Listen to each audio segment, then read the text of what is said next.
এই শহরের প্রতিটা অলিগলি ব্রাজিলের পতাকায় ছেয়ে যাবে। ঠিক আছে ভাই। এবারের বিশ্বকাপ ব্রাজিলই নেবে। আর আমরা প্রতিদিন এই শহরে রোড শো করবো। এই শহরের লোকজন দেখবে ব্রাজিলের শক্তি। টোটাল শহর হবে ব্রাজিলময়। আমরা এই পুরো শহরে এখন রোড শো দেবো। শোডাউন হবে, সবাই দেখবে ব্রাজিলের শক্তি। ঠিক আছে, চলেন তাহলে। ব্রাজিলদের শোডাউন দেখে আর্জেন্টিনার ভক্তদের কলিজা কেঁপে উঠবে আজকে। এই চল তাহলে। এ বন্ধু, সেদিন ব্রাজিলের খেলা হলো দেখলি? হ্যাঁ, সেদিনকে রাত 4টার সময় দেখলাম। আরে ব্রাজিল তো গোয়া হারায় গেছে রে। কই, সেদিনকে তো ম্যাচ ড্র হইলো। আরে মরক্কোর সাথে হারা আর ড্র একই সমান। আমরা কারা? ব্রাজিল হচ্ছে মিছিল বের করেছে। ব্রাজিল মিছিল বের করছে। ব্রাজিল খেয়ে কাজ পাচ্ছে না, এই ভরা দুপুরে মিছিল বের করছে। আরা ওগার মজা দেখাচ্ছি ভাই। দুটো 7 আপ দেন দিনি ভাই। দাঁড়ান। কিরে তোরা হঠাৎ করে সামনে এসে দাঁড়া বললি কেন? এই নেন ভাই 7 আপ খান। তুই আমাদের 7 আপ দিছিস কেন? আপনাকে তো 7 আপ খাওয়ার অভ্যাস আছে, তাই ভাবলাম নিয়ে আসি। মানে তুই কি বলতে যাচ্ছিস তুই? আরে ভাই কিছু না, এই ভরা দুপুরে মিছিল করছেন, ভাবলাম আমাদের গলা শুকিয়ে গেছে, নেন 7 আপ খান। আমাদেরকে বোকা মনে করছিস তুই? আমরা জানি না কি করতে 7 আপ দিছিস। যদি জানতেন তাহলে আর ব্রাজিলকে সাপোর্ট করতেন না। এই চুপ কর। আমাদের ব্রাজিলের 5 বিশ্বকাপ আছে। আর কত কত কাপ আছে তার কোনো হিসাব নেই। ভাই গত 24 বছর ধরে তো একই কথা শুনছি, অথচ আর্জেন্টিনা গত 24 বছরে 2বার ফাইনাল খেলেছে, এমনকি একবার বিশ্বকাপও নিয়েছে। ওটার কি বিশ্বকাপ বলে? ফিফারে বারে দুর্নীতি করে মেসির শেষ বিশ্বকাপ দিয়ে গেছে। আপনারা তো বিশ্বকাপে 7 গোল খেয়েছেন, তাও তো লিগ সারমান আপনাদের লজ্জা শরম নেই নাকি? এত বড় কথা বলি তুই?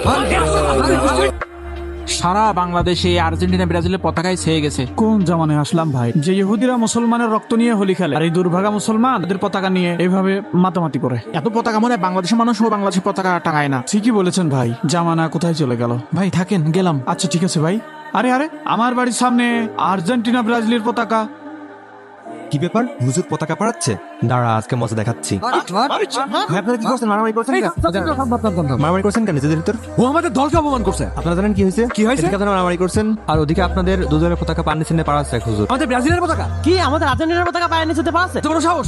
আমাদের দলের পতাকা বাইরে নিচে পাচ্ছে। কোন হুজুরা এই কাজ করছে? এই চল তো গিয়ে দেখি।